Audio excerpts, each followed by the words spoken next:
우리가 기도할 때 이제 하나님이 기뻐하시는 기도, 그런 기도를 이제 추가해서 하시면 좋겠어요. 그래서 말씀을 들으면 그냥 듣고 잊어버리지 말고 은혜가 된 것은 꼭 메모를 하고 기억했다가 실천하면 좋겠습니다. 그래서 어차피 기도할 때 거기다가 더 중요한 것이 있으면 포함시켜서 기도하면 좋겠다. 그래서 오늘 말씀해 보면 이제 하나님은 이 세상에 뭐 만물이 많죠. 하늘도 있고 땅도 있고 뭐 짐승도 있고 또 무슨 곡식도 있고 나무도 있지만 사람을 기업으로 생각하시는 거예요. 사람을 기업으로. 그래서 하나님의 기업으로 이렇게 택함 받은 백성이나 사람이나 가정은 복이 있다는 거예요. 하나님이 나의 기업이라 이렇게 생각하고 계시기 때문에. 그래서 이제 우리가 이 땅에 태어나서 예수를 믿고 이렇게 하나님의 백성이 되었으니까 기왕이면 택함 받고 하나님이 나의 기업이다 이렇게 인정받는 그런 개인 또 가문이 되시면 좋겠어요. 할렐루야. 어떻게 하면 그렇게 될 수 있겠나.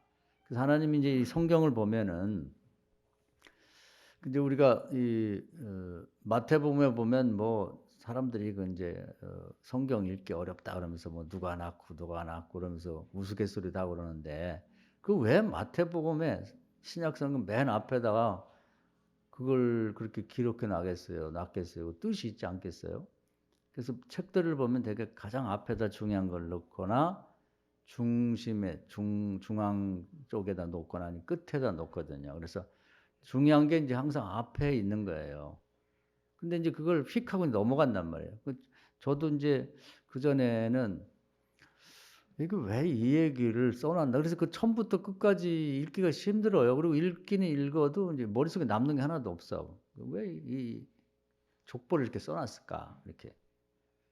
근데 이제 하나님께서 제일 관심이 있는 게 뭐냐면 이 족보에 관심이 있어요. 하나님이. 그래서 이제 아담이 이 범죄를 범하고 인류가 다 이제 죽게 되었을 때, 그 노아라는 가족 8식구만 남기고 다 죽였는데 그때 뭐라고 말씀하냐면 노아의 가족은 의롭다. 노아가 의롭다는 거예요. 노아라는 사람이 의롭다. 그래서 사람 중에 하나님이 첫째로 꼽는 게 뭐냐면 의로운 사람이에요. 의로운 사람. 선한 사람이죠. 선하고 악할 때 착한 사람. 그러니까 윤리 도덕적으로 선한 사람. 그래서 그걸 양심의 법이라고도 하고 뭐 자연법이라고 하는데 또 노아의 법이라고도 별명을 붙였어요. 하나님 첫째 꼽는 사람은 많은 사람 중에 선한 사람, 의로운 사람을 10명이 있으면 1명만 살린다면 그 사람을 뽑아 살리는 거예요. 나머지는 다 소멸시켜버려요. 죽어버렸어요. 다. 그래서 하나님께 택함 받으려면 첫째는 의로운 사람이 돼야 돼요. 항상 의로운 편에 서야 돼요. 생각도 그렇고 말도 그렇고 행동도 그렇고 항상 나는 의로운 편에 선다. 그래서 다른 사람한테 이제 욕도 먹고 뭐 이렇게 비난도 받을 수 있지만 정말 신약에 오면 악은 모양이라도 버리고 흉내도 내지 않고 항상 악이라는 건 농담도 하지 말고 항상 선한 쪽, 의로운 쪽에 서겠다는 결심을 가져야 됩니다. 그래서 아마 가정에서도 뭐 가훈이라고 하면은 이제 첫 번째가 이제 의로운 그런 우리 가정은 의로운 사람이 되자. 뭐 정직하자 뭐 이런 얘기도 하고 하는데 이제 그런 다 포함해서 의로운 사람이 되는 게 다 죽어도 살아남을 수 있는 사람이 되는 거예요. 하나님이 첫째. 그래서 모든 사람을 다 소멸시켜 죽이고 의로운 그 사람 그리고 그 가족을 뽑았다. 아버지가 그렇게 되다 보니까 자식들도 이제 뭐 늘 밥 먹고 아버지가 하는 얘기가 의롭게 살아야 된다. 선하게 악한 생각도 하지 말고 말도 하지 마 행동도 하지 마라. 혹시 아내나 자녀들이 잘못된 말이나 행동을 하면 그렇게 하는 거 아니야. 이걸 반드시 가르쳐야 됩니다. 요즘에는 이제 내버려 두라고 그래요. 이게 좋은 게 아니에요. 내버려 두는 게. 버릇없이 키우는 게 거짓말도 하고 뭐 애들 가서 때리기도 하고 뭐 훔치기도 해도 아이 애들 때 다 괜찮아 뭐 그런 거. 아니에요. 3살 뻗어 여든 간다고 어릴 때 가르쳐야 돼. 그래서 나름대로 아빠들은 잠언에 보면 그렇게 돼 있어요. 아빠는 교훈이고 엄마는 법이다. 아버지가 정확하게 가장으로서 우리 집안은 이렇게 산다고 하는 기준을 설정하고 가훈을 정하고, 엄마는 자녀들하고 같이 사니까 손주도 있고 뭐 나중에 그러면 법이에요, 법. 그래서 잘하면 상을 주고, 잘했다, 잘했어. 잘못하면 벌을 주고, 신상필벌. 엄마는 법의 역할을 해서 아버지가 세운 이 교훈대로 집안이 살아가도록 만드는 거죠. 그러니까 이 노아의 집이 그런 집이었던 거예요. 아버지가 어떤 상황에서 우리는 의로운 쪽을 택하고 의롭게 살겠다. 그렇게 이제 교훈을 정하고 가훈을 정하고 계속 얘기하니까 엄마는 그 얘기를 기준 삼아서 자식들을 바르게 키웠고, 며느리들도 얻었는데 바르게 교육을 시킨 거죠. 며느리도 제멋대로 살아왔겠지만 우리 집안은 그거 안 된다.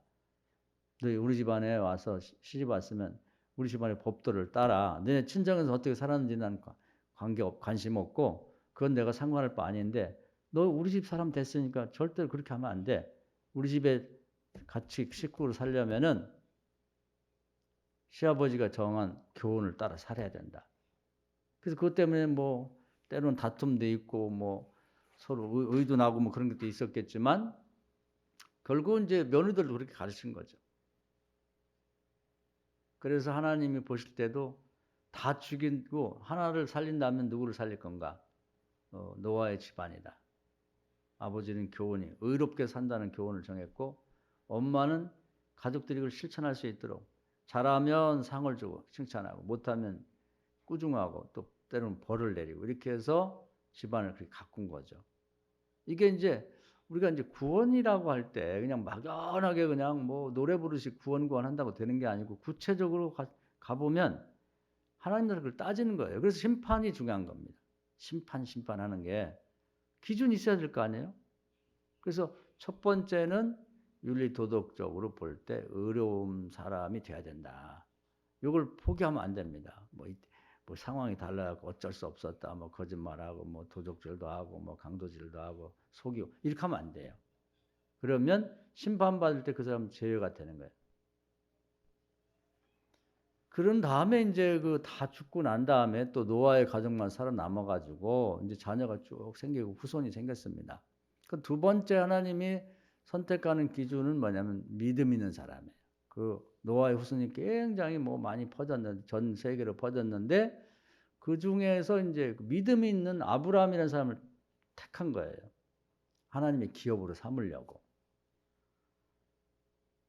그러니까 두 번째는 우리가 믿음의 사람이 돼야 됩니다. 하나님도 믿고 사람도 이제 사람이 볼 때도 믿을 만한 사람이 되고 하나님이 봐도 믿을 만한 사람이 돼야 되는 거죠. 그래서 우리가 그때부터 이제 기본은 의로운 사람이 돼야 되고 그 다음에 믿음 있는 사람이 돼야 된다. 근데 사실 윤리 도덕적으로 의로운 사람이 또 믿음도 바르게 갖는 것 같아요. 뭐 세상에서 사기꾼이라든지 도적질하고 못된 짓 하는 사람들이 교회 와서 그게 좋은 교인이 되기 쉽지 않아요. 그래서 이것이 서로가 이제 통한다고 보면 되는 겁니다. 그래서 그때부터 하나님은 이제 그 믿음의 그 집안을 번성케 해가지고 처음에는 시작은 뭐 아브람, 이삭, 야곱 이렇게 나가서 독자로 이렇게 내려갔는데 뭐 두 아들도 있고 그랬지만 이제 그 믿음 있는 사람만 택해서 이렇게 줄을 세웠고, 나중에 이제 이삭 때 가서는 하나님의 계획을 말씀하세요. 내가 너의 씨를 이 세상에 퍼뜨려서 전 세계를 아주 크게 지배하는 그런 가문을 삼겠다 이거죠. 하나님 자랑은 믿음이 아브라함, 이삭, 야곱에 걸쳐 3대 걸쳐서 잘 유지가 되고 발전한 걸 하나님이 늘 기뻐하시고, 뭐 아담 때부터 그 이후에 노아 이후에도 엄청나게 많은 사람들이 있었지만 하나님 당신을 소개할 때 그 보면 굉장히 감동적이에요.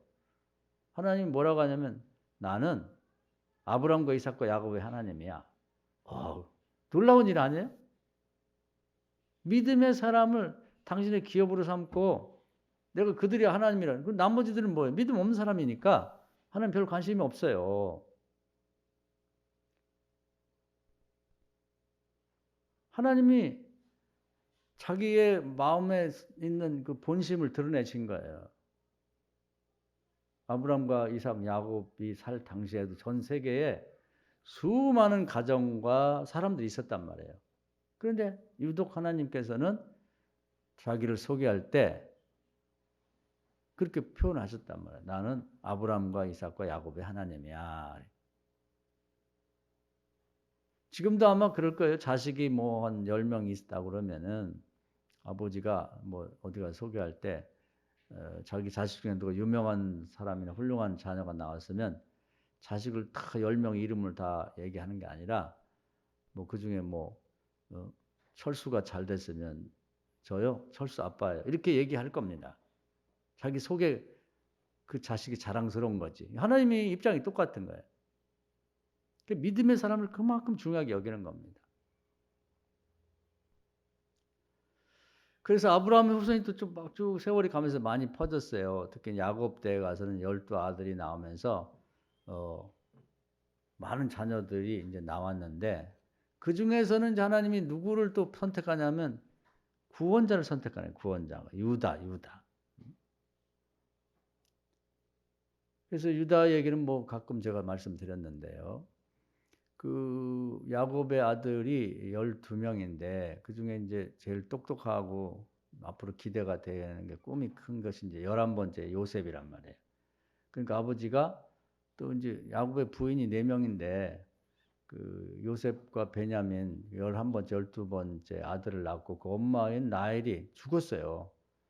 다른 애들은 다 지 엄마가 있는데 얘들은 제일 어린 데다가 지 엄마가 일찍 죽었거든. 그러니까 아버지가 볼 때는 내리사랑이라고 어린 것들이 더 귀하기도 한데 엄마까지 없으니까 불쌍한 거예요. 다른 애들 엄마 하고 막 가서 그러는데 얘들은 엄마가 없으니까. 그리고 그 4명의 부인 중에 제일 마음을 사랑한 게 이 라헬이라고 하는 죽은 여자예요. 이상하게 이제 이렇게 사랑하고 좋아하고 뭐 이렇게 잘생기고 잘난 사람 일찍 죽더라고. 그리고 별로 마음에 안 드는 사람이 오래 살고 그러는데 그 집안도 그래가지고 이래저래 그 둘을 사랑했단 말이에요. 어리니까. 그래서 형들은 나가서 막 일하고 그럴 때 야 니네들은 여기 추니까 집에 있어. 그러고 옷을 사입혀도 뭐 만들어 입혀도 걔들이 좀 더 어리고 그러니까 이제 예쁜 걸로 뭐 채색 옷이라 이렇게 되는데 색깔도 있고 그런 거 이제 입히고 나머지 이제 우리는 무명옷처럼 색 없는 그런 옷도 입히고 그러니까 형들이 이제 시기 질투가 많아요. 왜 아버지는 쟤만 이뻐하고 쟤들만 이렇게. 근데다가 이제 꿈이 커서 앞으로 대정치가 되고 그랬다는 게 이래저래 이제 미운 거죠. 근데 어느 날 이제 막내는 너무 어리니까 못 입고 유목민이라 이제 이렇게 양 따라서 여기저기 이제 광야로 다니는데 아버지가 야 형들 어떻게 잘 지내는지 먹을 것도 하고 옷 좀 갖다 주라. 그래서 갔는데 이 마귀 역사겠죠. 이 형제들이 이 요셉이 오니까 저놈 죽여버리자. 아버지한테 사랑을 독차지하고 있는 녀석 꼴도 보기 싫은데. 그리고 이제 나쁜 일에 모의가 된 거예요. 그러니까 형제라는 게 좋은 마음을 먹으면 뭐 정말 어떤 대적도 물리칠 수가 있는데 사단의 역사라면 형제처럼 서로 밥 먹어 질시하는 게 없는 거예요.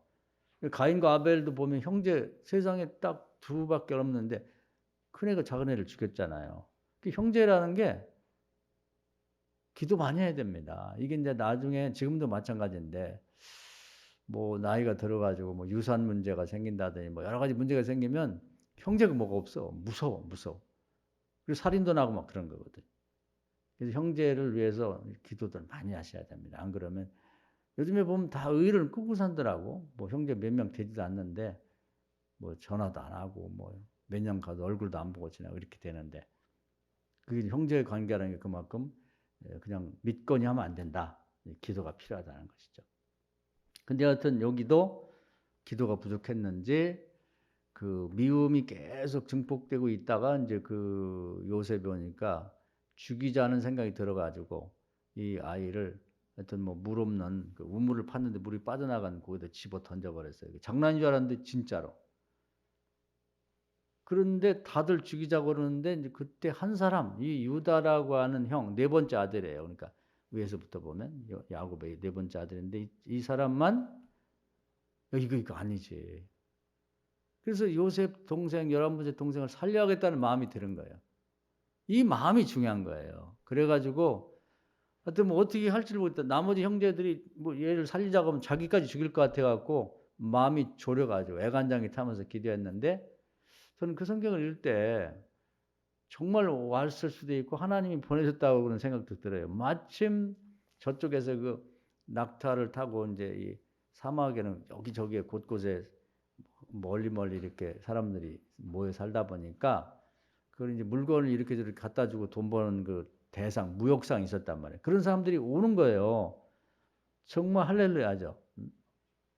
우리가 이제 그런 얘기 하잖아요. 뭐, 아유, 호랑이도 제 말하면 온다고 뭐 이런 얘기 하는데 정말 기도하니까 그 동생을 살릴 수 있는 어떤 기회가 온 거예요. 그래가지고 형제들을 설득하고, 어우, 형제들, 우리 제 주겸은 마음에 갇히게 두고 제가 뭐 살려줘 하는데 가는데 그 사람인지라 뭐 그 마음 편하겠어요. 그러니까 저 무역상한테 얘를 노예로 팔고 우리 돈도 받고 그거 갖고 맛있는 것도 먹고 이렇게 하자. 그 뭐 알아서 하나님이 아시겠지. 뭐 그 운명은 하나님께 맡기고 이렇게 된 거예요. 그래서 그것이 형제들이 설득이 돼가지고 요셉을 살려가지고 이제 애굽에 보내서 뭐 요셉이 그 후에 이런저런 일이 있어갖고 뭐 성공도 하고 뭐 출세도 하고 그랬잖아요. 근데 이제 그때 그 마음, 동생을 살려야겠다는 구원자의 마음을 하나님 높게 평가한 거예요. 그래서 하나님이 잘 보세요. 이제 이 예수님의 그 족보를 보면 아브라함은 그 이전에 노아는 이제 의로운 사람이고 아브라함 믿음의 사람이었고 그 다음에 아브라함의 후손 중에서는 다른 이웃을 구원하는 마음을 갖고 구원한 사람을 선택하는 거예요.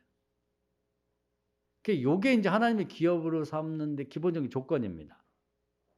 그래서 하나님은 야곱의 12 아들 중에 유다를 씨를 받고 싶은 거예요. 씨를. 그 기업으로 삼아야 되니까. 근데 유다가 아들이 셋이 있었어요. 첫째는 엘이라는 사람이 있고 오나이라는 사람이 있고 그다음에 셀라라는 사람이 있었는데 이제 첫 아들을 다말이라고 하는 며느리를 얻어서 결혼시켰다고.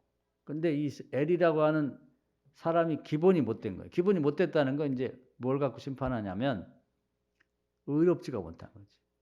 믿음이 없는 거죠. 그리고 다른 사람을 구원할 생각이 없는 거예요. 이걸 씨를 봐서는 안 돼요.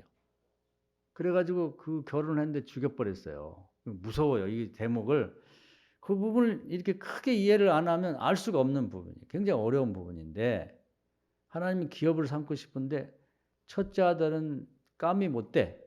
거기서 씨를 받을 수가 없어갖고 이제 걔를 죽이고 이제 둘째가 이제 오난이라는 사람인데 괜찮은 것 같아.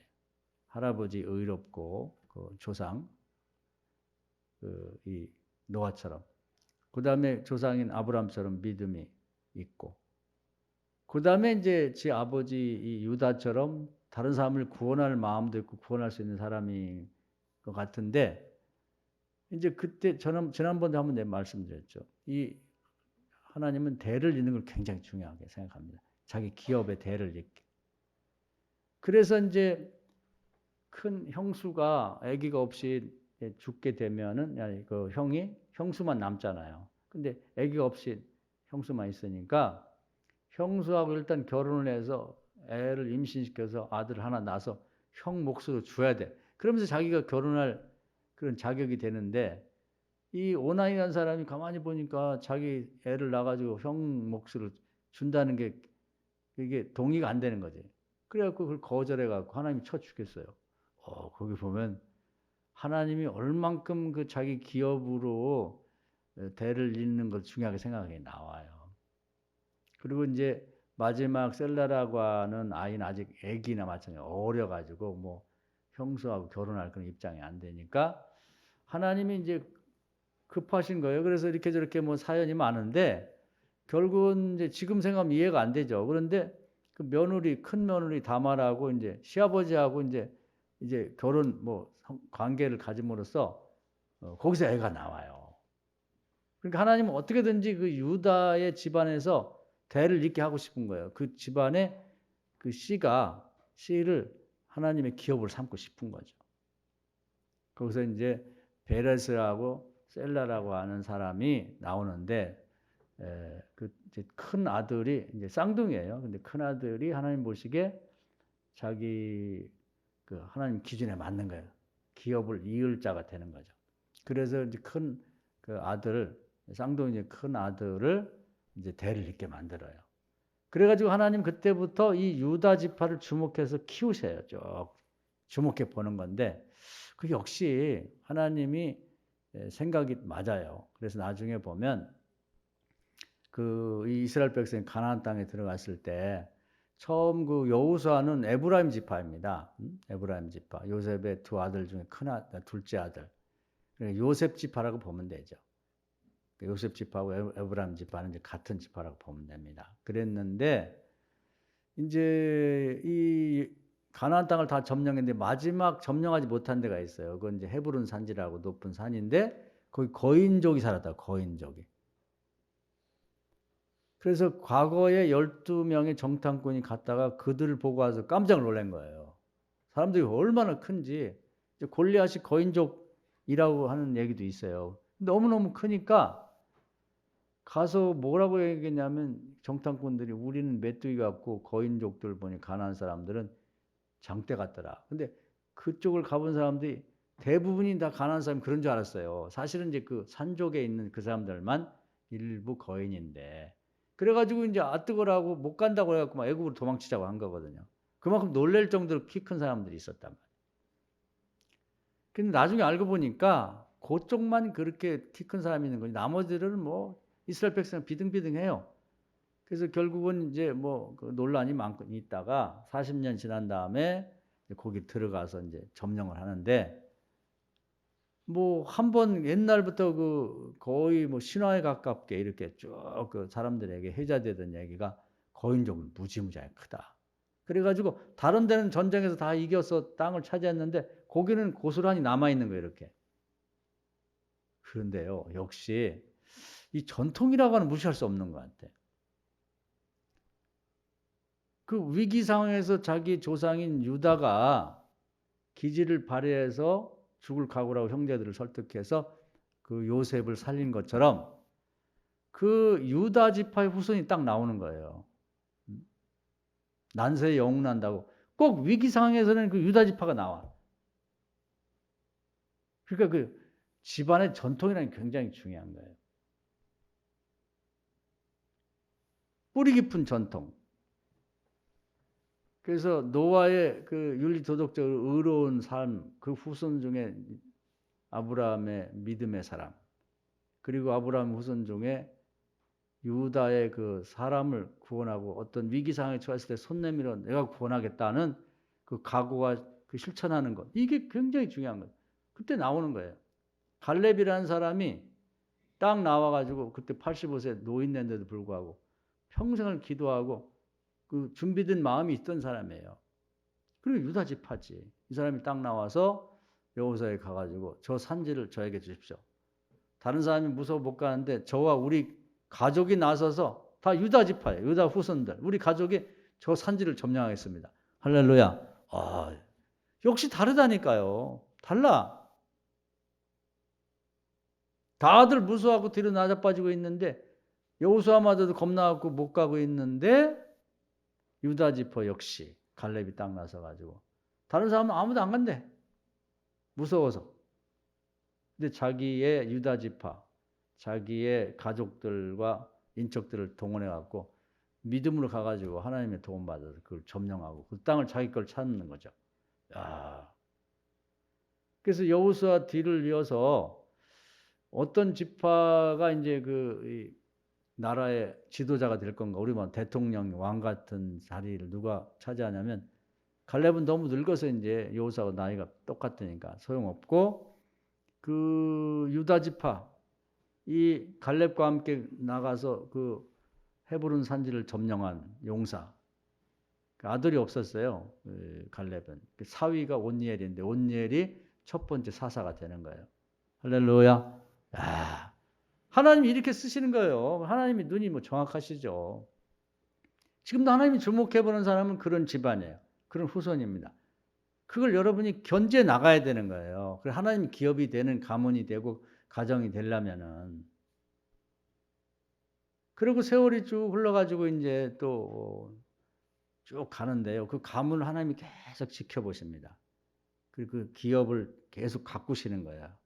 뭐 중간에 이런저런 사연이 있더라도 쭉 가꾸셔 가지고 나중에 보면 이제 이 사울 왕 시대에 우리 잘 아는 그 옆에 나라인 그 블레셋이 이스라엘 그렇게 공격하고 못 살게 굴어요.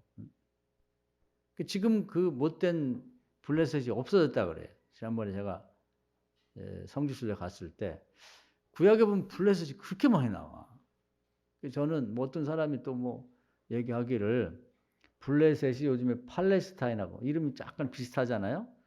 그래서 팔레스타인 사람이 블레셋이라는 말도 있고 그래서 거기서 이제 이스라엘 히브리 대학에서 이렇게 구약을 전공하는 박사학위 하고 있는 가이드가 있었어요. 물어봤어요. 블레셋이 팔레스타인이냐? 그러니까 아니라는 거예요. 그럼 블레셋 어디 갔냐? 지금 어떤 나라냐니까 없어졌대요. 언제 없어졌는지 그냥 날아갔어. 바람에 날아가듯이. 지금 흔적도 없다 그래. 근데 하여튼 그 나라가 그렇게 이스라엘 공격을 괴롭혔거든요. 근데 그 나라에 이제 가장 힘 있는 사람이 그 골리앗이라는 유명한 장군입니다. 근데 그 장군을 이겨낼 장사가 없는 거예요. 누가? 이스라엘은 뭐 이 계산을 어떤 사람이 해놨는지 보니까 뭐 옛날에 규빗이라는 게요. 손끝에서 이제 팔끝까지를 이제 옛날 잣대가 없어져 보니까 썼는데 이게 이제 고무줄 같아. 그래서 어떤 사람은 이게 키가 큰 사람은 길기도 하고 짧기도 하니까 정확한 계산이 안 돼요. 규빗이라고 나왔는데. 그 뭐 어떤 사람은 얘기하기를 좀 길게 잡으면 규빗 하나를 뭐 3m도 된다. 3m짜리 있을까요? 그 뭐 한 2m 40은 될 거다. 뭐 별의별 말이 많은데 하여튼 보통 사람보다는 엄청 큰 것 같아요. 그러니까 그 장군을 앞세워서 나오니까 이제 겁이 나는 거죠. 옛날로 말하면 정탐꾼들이 했던 얘기가 또 생각이 나는 거예요. 골리앗은 장대가 구리는 메뚜기 같다. 우리나라도 그런 얘기를 쓰죠. 키 큰 사람 있으면 어우 그 아들이 장대 같아. 이렇게. 거의 요즘은 많이 커졌어요. 아이들이. 부럽더라고. 그냥 85 막 90씩 막 되고 막 이러니까. 근데 한 90쯤 되면 진짜로 저 같은 사람이 이렇게 지나가다 보면 한참 이렇게 쳐다봐요. 장대가. 어우, 어째 이렇게 키가 크냐. 근데 하여튼 뭐 전부 때처럼 키가 크니까 좋더라고요. 근데 이제 그런 기분을 느꼈죠. 그런데 역시 이걸 누가 당연하겠어요. 역시 그 전통이 있잖아요. 응? 헤브론 산지 그 거인족을 물리친 유다 지파가 나서야지. 그래서 착 나온 게 누구냐면 다윗이잖아요. 다윗이 유다 지파예요. 할렐루야. 그래서 이 전통을 무시할 수가 없는 거예요. 집안의 전통. 그래서 이 집안은 우리가 그 점을 이제 잘 추적해서 읽어봐야 되는데 다시 한번 얘기하면 그거예요. 노아의 의로움. 우리 집안은 어떤 상황에도 더럽고 추하게 타락하지 않는다. 의를 추구한다. 악은 모양이라도 버린다. 아들에게 그리고 며느리에게 손주들에게 그렇게 가르쳤거든요. 그 집안을 쭉 내려와서 믿음의 사람. 우리는 하나님을 믿는다. 최악의 경우도 하나님 믿고 나간다. 절대로 그거 변치 않는다. 아브라함. 그리고 그런 의로움과 그리고 이 신앙 안에서 어려운 사람을 만나면 절대로 그냥 지나치지 않는다. 그건 국가든 개인이든 선한 사만의 사람이죠. 뭐 제사장이라고 뭐 예배 드린다. 뭐 바쁜 일 있어. 레위 사람 뭐 지금 중요한 회의가 그런 쓸데없는 얘기 안 하고 사람부터 구한다. 이게 기본이 되어 있는 집안인 거예요. 그런 전통이 그런 교훈이 가르침이 그냥 면면이 그 집안에 이어 나왔기 때문에 그리고 이제 자기들이 과거 우리 집안은 말이야. 헤브론 산지에 거인족을 물리친 집안이야. 여러분 그걸요. 명절 때 같은데 후손들 자식들이나 손주들 있으면 반드시 가르치세요. 자기 집안에 장점이 있잖아. 자기 집안이 어떤 집안인지도 몰라.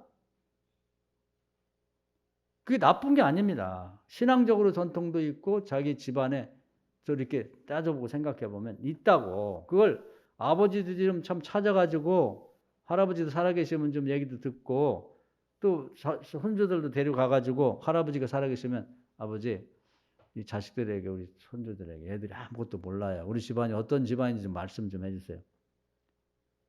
신앙이 있으면 신앙에 관해서도 그렇고, 자기 집안에 과거에 어떤 나라를 위해서 충신하고 효자가 있었는지 가르치라는 말이에요. 그래야 애들이 자부심이 생겨. 우리 집안은 이런 집안이다. 그러니까 아무것도 없으니까 애들이 진짜 아무것도 없어요. 속이 텅 비어갖고 뭐 게임이나 좋아하고 무슨 맨 공이나 차고 이런 건 알지 뭐 없다니까. 그게요. 그게 있는 것 같고 없는 건 엄청 차이가 있는 거예요. 그걸 반복해서 얘기하는 거예요. 그래서 신명 6장에 보면은 걸어갈 때라든지 앉아있을 때라든지 누웠을 때라든지 하나님 말씀도 강론하고, 거기에다 우리는 자기 집안의 전통을 가르쳐야 돼요. 과거에 뭐 잘못된 것도 있지만 자기 집안을 과거를 추적해 보면 다 그 명문 가문에서부터 시작한 거거든. 우리 성취들이 다 그런 걸 가르쳐야 되는 거예요. 그래서 한번 여러분도 공부를 하시고 찾아보셔야 돼. 그러니까 다윗의 가문은 그게 있는 거예요.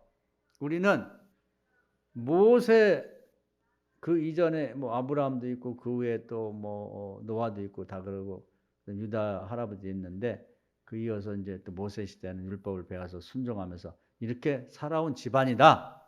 우리는 과거에 다른 집안이 못했지만 우리 유다 지파가 나서서, 할아버지 유다 할아버지는 요셉 형제를 살렸고 갈렙 할아버지 때는 거인족을 물리친 전통 있는 집안이야. 우리가 보통 집안이 아니야. 이걸 끊임없이 얘기를 하고 가르쳤다 이 말이에요. 그러다 보니까 헤브론 산지에 거인족의 후손이 있다 골리앗이 나오니까 저까지 녀석 뭐 우리 할아버지들이 우리 집안이 다 물리쳤는데 저게 뭐야 저. 여호와 이름으로 간다. 그래서 가서 여호와 이름으로 물친 거예요. 할렐루야. 이 전통이라는 게 그만큼 중요한 거예요. 하나님이 그러한 어떤 의식, 그러한 정신, 그런 믿음을 이 유다의 집안에 계속 주신 거예요. 그래서 나중에 이 온니엘이 이 갈렙의 후손인 온니엘 유다 지파가 이 나라의 지도자가 되면서요. 그 지도자의 어떤 전통 역시도 쭉 내려가 다윗 때 가니까 하나님이 이 왕이 되는 그런 지위는 너희 집안에 준다. 이렇게 된 거예요. 그 갑자기 된 거 아니라고. 그 다윗이 하늘에 뚝 떨어진 사람이 아니에요. 그 유다 집안에서 나온 사람이에요, 그게. 그래서 훌륭한 가문이 되고 하나님의 기업이 되고 후손에서 훌륭한 인물이 나오는 건 갑자기 하늘에서 뚝 떨어지는 게 아니란 말이에요. 이런 오랜 전통 속에서 자라고 자라서 알아서 필요할 때 이런 인물이 툭 나오는 거지. 그래서 우리가 오늘 기도할 때 이 점을 여러분이 잘 생각하라는 거예요. 그래서 말로만 우리 집안이 믿음의 명문가 되게 해주십시오 갖고는 안 되는 거예요. 이게 금방 되질 않아. 그리고 이제 다시 그 마태복음 1장의 그 족보를 보면요. 그게 그걸 다 살려서 말하면 그 족보예요. 노아의 의로움, 아브라함의 믿음, 유다의 선한 사마리아 사람처럼 나라가 됐든 개인이 됐든 가정이 됐든 어려운 사람을 보면 일단은 먼저 살리고 보는 이 구원자의 집안.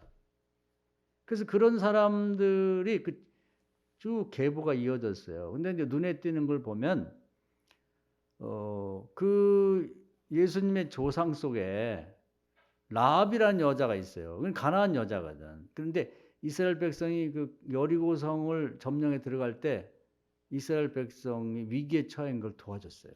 그리고 정탐꾼 3명도 2명도 이제 도와줘 살려줬다고. 자기 목숨을 잃을 수도 있는데 도와줬거든요. 이 여자가 한 행위가 유다와 딱 맞아 떨어지는 거예요. 그래서 이방 여자지만 그 당시 하나님 봤을 때 이 대를 이을 사람이 이 이스라엘 백성 중에는 없어. 그래서 이제 구원을 실제로 사람을 구원하고 나라를 구원하는 일이 기여한 이방 여자고 가나안 여자, 하나님이 다른 성경에 보면 이렇게 돼 있거든요. 가나안 여자하고 결혼하지 마라 이렇게 돼 있어요. 율법에. 그럼에도 불구하고 이스라엘 백성 중에는 이 구원의 계보를 이어가는데 며느리감이 쓸만한 사람이 없어요. 그렇기 때문에 가난한 여인이지만은 그 라합을 딱 택해갖고 이 유다 지판의 이 계보를 잇는데 며느리를 삼는다니까요. 그리고 또 위기에 처한 집안을 구한 사람이 있어요. 그 누구냐면 룻기에 나온 룻입니다. 이분도 이방 여자거든. 모함 전자예요. 그런데도 자기 남편과 자기 시아버지의 대가 끊기게 되니까 두 가지를 잘했어요. 뭐냐면 어머니가 믿는 하나님 제가 잘 믿고 어머니를 평생 섬기겠다고 하는 10계명의 두 가지 가장 중요한 계명을 앞세우고 목숨이 나를 끊어지게 하지 않는 한 이 약속을 지켰습니다 하면서 정말 뭐 양쪽 돌아볼 것 없이 그 길로 나가니까 하나님이 감동하셨어요. 그래서 이방 여자임에도 불구하고 그 여자를 보아스라고 하는 사람, 그 유다 지파거든요. 거기 결혼시켜갖고 그 후손에서 다윗이 나오고 그 후손에서 예수님이 나오는 거예요. 할렐루야. 그 명목례가 그렇게 해서 이루어진 거예요. 그래서 제가 이제 결론적인 말씀을 드릴게요. 나이를 먹고 이제 성경을 다시 읽고 다시 읽으면서 가장 크게 깨달은 건 하나님이 뭘 가장 기뻐하시는 기도가 되고 우리의 소원이 어디에 맞춰져야 될까? 하나님이 가장 원하는 건 뭐냐? 우리를 통해서 하나님이 기업이 될 만한 후손들이 태어나고 양육되기를 바라는 거예요. 그건 뭐 친가를 통해서도 괜찮고 외가를 통해서도 괜찮고 여러분 자신도 저도 그렇게 돼야 되고 자식이나 손주들이 앞으로 미래에 그런 사람이 기도를 통해서 태어나고 양육되기를 바라는 거예요. 여러분 우리 성도들 집안에서. 할렐루야. 그래서 앞으로 미래를 멀리 내다보고 뭐 아직 손주가 뭐 태어난다든지 손주가 태어났으면 그 손주의 이제 증손주도 태어날 거 아니에요. 그 미래를 바라보면서 이 세 가지 하나님 우리 집안에서 정말 노아처럼 의롭고 아브라함처럼 믿음이 있고 유다처럼 어려운 사람이나 나라나 뭐 아니면 다른 집안이나 그런 위기에 처해서 구원이 필요한 사람을 절대 외면하지 않고 선한 사마리아 사람처럼 구원하는 그런 구원자가 나오게 해주십시오. 저희 집안에 그런 손주도 주고 증손주도 주고 자식도 주세요. 그걸 기도하라는 얘기예요. 할렐루야. 알고 기도하라고 알고. 그냥 어떻게 오다 가다 애들도 눈 맞아가지고 결혼하고 그냥 안 날려고 하다가 어떻게 덜컥 걸려갖고 뗄까 애를 말까 이거 떼야 돼 어떻게 해야 돼요 엄마 애 이거 떼어 말아 이렇게 해갖고는 좋은 애가 나올 수가 없어요. 계획적으로 기도하고 응답받아서 손주도 보고 외손주 저 증손주도 보고 결혼할 사람들은 자식도 낳으세요. 할렐루야. 그걸 하나님 원하신단 말이에요. 그걸. 그래서 하나님의 기업은 시편 127편에 나와 있어요. 자식은 여호와의 기업이다. 내 자식이 내 소유가 아니야. 자식, 손주, 증손주 이건 다 여호와께서 당신의 기업으로 생각하고 그걸 가꾸신단 말이에요. 그걸 쓰신다고. 그런데 요즘에 하여튼 뭐 그게 하나님의 소원인데 뭐 결혼을 안 하겠다. 뭐 결혼해서 자식을 안 낳겠다. 그리고 결혼을 위해서 기도할 때도 배우자만 놓고 기도하는데 그건 하나님 뜻이 아니에요. 그래서 배우자만 생각하면 뭐 키가 크고 뭐 인물이 좋고 스펙이 좋고 이런 거 따지는데 하나님이 원하는 건 배우자보다 그 둘이 만나서 태어날 손주들, 그 자식들, 증손주 이런 후손들의 관심이 많은 거예요. 그래서 제가 늘 말씀드려요. 할머니, 할아버지, 뭐 외할머니, 할아버지에게 손주에 대한 기도의 첫 번째 권한이 있다는 거예요. 우리도 살아봐서 알지만 당사자인 젊은 애기 아빠 엄마들은 결혼해서 뭘 몰라. 뭘 기도할지도 모르고 또 애를 낳아도 귀한지도 몰라요. 그냥 엉뚱엉뚱하고 아이고 태어나갖고 뭐 그냥 바쁘게 왔다 갔다 하다 보니까 엉뚱덩둥 이쁜지도 모르고 키웠단 말이에요. 그 똑같아. 우리 때도 그렇고 지금 자녀들도 똑같아. 결혼시키면은 정신없이 그냥 뭐 하다가 그러다 보니까 애들 뭐 중학교 가고 대학교 가고 군대 갔다 오고 장가 이렇게 되거든요. 그러니까 할아버지 할머니나 외할아버지 할머니는 애들을 키워봤잖아. 그러니까 객관적인 입장에서 어떻게 키워야 될지 알아요. 기도도 뭘 해야 될지 안다고.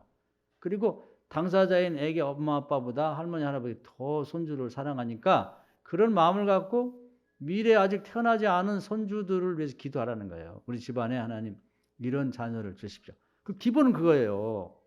하나님이 우리에게 맡겨서 키우고 우리가 맡아서 키우는 거예요. 하나님이 기업을 갖다가 맡아서 관리를 하는 거지. 우리 기업이라는 게 그냥 무슨 공장이나 회사만 기업이라 생각하는데 그건 별거 아니에요. 진짜 중요한 건 자식이나 손주거든. 그래서 그게 복의 근원이라고 하는데 복덩어리라 이 말이에요. 기도 응답받아고 자식을 제대로 하나님 주신 자식을 낳고 손주를 낳으면 걔에게 필요한 모든 걸 하나님이 다 갖춰주는 거예요. 그래서 복덩이라는 말이 나오는 겁니다. 성경은 복의 근원이라 그래. 세상에서는 복덩이라 그러고. 그 복덩이가 그냥 나오냐 이 말이에요. 기도할 때 여러분 가장 크게 기도할 게 그걸 기도하세요. 훌륭한 자식들, 손주들, 증손주를 놓고 지금부터 기도하시라고. 다른 건 별로 중요한 게 아니에요. 하나님 별로 중요하게 생각 안 해요. 하나님 가장 원하는 건 너희들이 좀 노아와 같이 의롭고 아브라함처럼 믿음이 있고 유다처럼 어려운 사람을 구원하는 그게 누구예요? 예수님이잖아요. 예수님 닮았다는 게 그거야. 예수님 닮은 게 뭔 줄 알아야 예수님 닮지. 그래서 우리도 그렇게 되도록 노력하고 애들에게도 입버릇처럼 기회만 있으면은 우리 집안은 어려운 집안, 믿음의 집안, 어려운 사람 있으면 돕자, 같이. 아빠도 돕고 엄마도 돕고 너희들 좀 협조해서 같이 돕고 살리자. 그거 하는 집안이 되시라는 얘기예요. 할렐루야. 하나님 원하는 게 그런 집안이에요. 그런 집안에서 집안의 애를 위탁해 갖고 키우고 싶은 거예요. 그런 아이로 키워내기 싶은 거지. 그래서 구약에도 보면요. 뭐 사연이 여러 개 많이 있어가지고 뭐 12지파가 다 없어졌는데 유독 유다 지파는 하나님이 살려요. 그래가지고 저 바벨론에 70년 동안 잘못하니까 가서 혼내고 귀양살 했다가 다시 데려와서 그 지파를 살린다고. 하나님이 그 지파를 굉장히 귀하게 여기는 거예요. 그냥 읽으면 왜 유다 지파만 살아남았지? 그렇게 오해할 수가 있는데요. 그 유다 지파 출신의 에스라가 역대기를 보면은 그걸 정리를 해서 쫙 다시 정리를 해놨어요. 유다 지파처럼 여러분이 기도하고 그 유다 지파의 대를 이어서 우리가 지금 살아가게 된다면 또 여러분이 자녀를 위해서 기도하고 손주를 위해서 기도해서 그런 자녀가 여러분 집안에 하나님이 위탁해서 자녀를 양육하라고 선물을 주신다면 앞으로 여러분 집안에서 정말 훌륭한 사람들이 많이 나올 거예요. 다윗 왕처럼. 할렐루야. 나라를 구원하는 사람이 나온다니까. 뭐 우리가 무슨 좋은 일 있으면 농담 삼아 그러잖아요. 왜 이렇게 넌 복 있냐? 뭐 전생에. 그 전생이라는 말 자체는 쓰면 안 돼요. 전생은 없어요. 그건 미신에서 하는 얘기인데 나라를 구했냐 그런 얘기를 하는데 그만큼 나라를 구한다는 건 중요하다는 얘기를 하는 거죠. 그래서 이 기도를 어차피 기도하는데 그냥 막연히 하지 말고 가장 중요한 기도를 했으면 좋겠다는 얘기예요. 그래서 이번에 기도 제목 쓸 때도 여러분이 그 기도 제목 꼭 집어넣으시라. 한 번도 안 해봤기 때문에 막연하고 뭘 어떻게 될지 모를 텐데 자꾸 기도하면서 그걸 여러분이 기도 제목을 바르게 써서요. 기도하세요. 할렐루야. 하나님 기뻐하는 기도 제목. 하나님이 정말 소원하는 기도 제목 쏙 빼버리고 내가 원하는 거, 뭐 집을 넓혔으면 좋겠다, 뭐 매출이 올랐으면 좋겠다, 뭐가 있을까요? 뭐 땅 좀 샀으면 좋겠다, 뭐 저축이 늘었으면 그런 건 부수적인데 정말 하나님이 좋아하는 거 마태복음 6장에 보면 있거든요. 그 나라와 그 일을 먼저 구하면 이 모든 건 다 주신다. 아니 하나님이 정말 앞으로 귀하게 쓸 그런 인물을 될 아이를 이렇게 덕하니 우리 집안에 우리 자식들을 통해서 이렇게 딱 손주도 주고 자식 통해 주신다고 하면 하나님이 그냥 금쪽같이 생각하는 거예요. 그래가지고 다윗을 보면 하나님은 얼마나 다윗을 이뻐하세요. 그리고 구약성 3분의 2 다윗 얘기라니까 다윗 자랑 아니라고. 잘못도 있어요. 그렇지만 그 중심에 그 집안에 흐르는 전통이 박혀 있거든. 달라요 사람이. 다윗을 보면 생각이 달라. 하나님에 대한 생각 자체가 오랜 옛날부터 이렇게 가르치고 배우고 다시 듣고 그렇기 때문에 사람이 달라. 벌써 말하는 건 행동하는 게 그냥 건드리기만 해도 은혜가 되잖아요. 지금 구약에서 좋은 건 다 다윗이 한 거예요. 성전도 졌죠. 찬양도 1000곡이나 넘게 만들었죠. 찬양단도 만들었죠. 제사도 30년 동안 하루에 24번씩 드렸죠. 그런 사람이 어디 있습니까? 그게 갑자기 하늘에 뚝 떨어졌겠냐고. 그게 아니라니까요. 그런 집안에서 태어난 거예요. 그런 집안. 끊임없이 기도하고 사모하고 태어나자마자 가르치고 그래서 나온 거거든요. 사랑하는 여러분, 우리가 이제 뭐 어차피 다들 때가 되면 다 하나님 나라로 가게 되는데 뭐가 남겠어요? 후손이 남는 거지. 뭐 애지중지한 뭐 집도 다 자식 것 되든지 남의 것 되는 거고. 뭐가 남겠어요? 뭐 좋은 옷, 좋은 차, 명예? 없어요. 옛날에 그렇게 유명했던 사람들도 보면 그냥 몇 년 지나면 몰라. 아무도 몰라. 모른다고. 다 명예고 뭐 다 헛되고 우리 전통을 이어받은 자녀들이 남는 거예요. 할렐루야.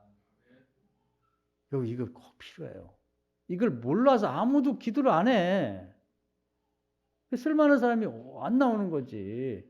기도해도 나올까 말까 하는데 기도도 안 하고 그냥 결혼 안 한다는 걸 억지로 막 결혼해가지고 너 결혼하면 나가! 뭐 이렇게 해갖고 그냥 오다 가다 만나가지고 그냥 뭐 또 애도 안 난다고 하다가 뭐 날까 말까 뭐 피임하다가 뭐 계획적으로 한번 나볼까 말까 뭐 몇 명을 이렇게 하면 안 돼요. 이렇게 하면 안 돼.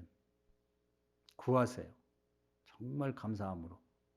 배필도 그냥 그 둘이 만나 뭐 사랑하고 뭐 이런 게 중요한 게 아니라 하나님의 소원은 자녀를 맺길 만한 손주를 낳을 만한 그 손주를 놓고 할아버지 할머니 열심히 기도하면 그런 자녀를 낳을 만한 배필을 짝을 지어주는 거예요.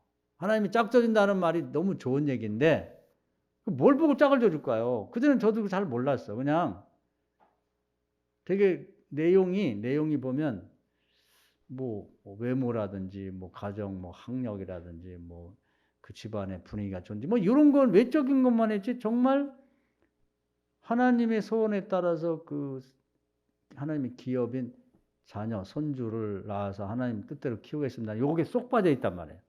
그럼 짝을 뭘 줘주냐? 이쪽에도 뭐 키가 여자는 175, 남자는 185. 아, 그거 맞춰주자. 또는 뭐 집안이 뭐 예수 믿는 집안 뭐 그래도 권사 이상 되는 집안끼리 만나. 이런 것만 생각했단 말이에요. 근데 이건 핵심이 빠져 있는 거죠. 정말 중요하고 하나님이 원하는 기도는 손주들이 어떤 손주를 받고 싶은지 그걸 기도하라는 거예요. 그러면 거기에 맞춰서 그 자녀를 양육할 만한 그 아빠 엄마가 될 아이들을 만나게 해주는 거예요. 짝을 그렇게 져준다 이 말이에요. 왜냐면 하나님 가장 중요한 게 후손이니까. 할렐루야. 오늘부터요. 이제 그런 기도가 하나님께 응답되면 이제 정말 좋은 며느리들, 좋은 사위들 만나게 될 거예요. 그건 하나님이 짝져지면 아무도 안을 수가 없어. 그렇게 짝져지면 그 누가 나눌 거야? 후손도 낳아서 키워야 되는데 앞으로 천대를 보고 하나님이 그 집안을 쓰기를 원하는데 누가 그걸 나누냐고. 못 나눠요. 못 나누는 거예요. 이건 우리밖에 못해. 예수 믿는 사람 중에 믿음 있는 사람밖에 기도를 못하는 거야. 세상 사람이 뭘 알아요? 몰라. 세상 사람들은. 근데 우리 예수 믿는 사람들이 이걸 모르고 그냥 세상 사람은 똑같은 기도만 해. 결혼 기도 여러분 뭐라고 했는지 한번 생각해 보세요. 자식들. 아유, 이제 나이가 들어가는데 결혼해야지 하나님 어떻게 하시려고 그래요. 짝 좀 져주세요. 이렇게만 했잖아요. 그렇게 하지 말고 제가 말씀드린 걸 잘 참고하셔서 기도하면 엊그저께 우리 반주하던 예술이가 결혼해서 지금 신혼여행 중인데 앞으로 우리 교회에 있는 모든 결혼할 사람들이 좋은 배필을 만날 거예요. 하나님 짝을 져줄 거예요. 할렐루야. 본물처럼 결혼이 이루어질 거고 또 우리 교회 오는 사람들은 기도를 배웠으니까 이렇게 기도하면 다 그냥 결혼을 하고 훌륭한 자녀를 낳게 될 거예요.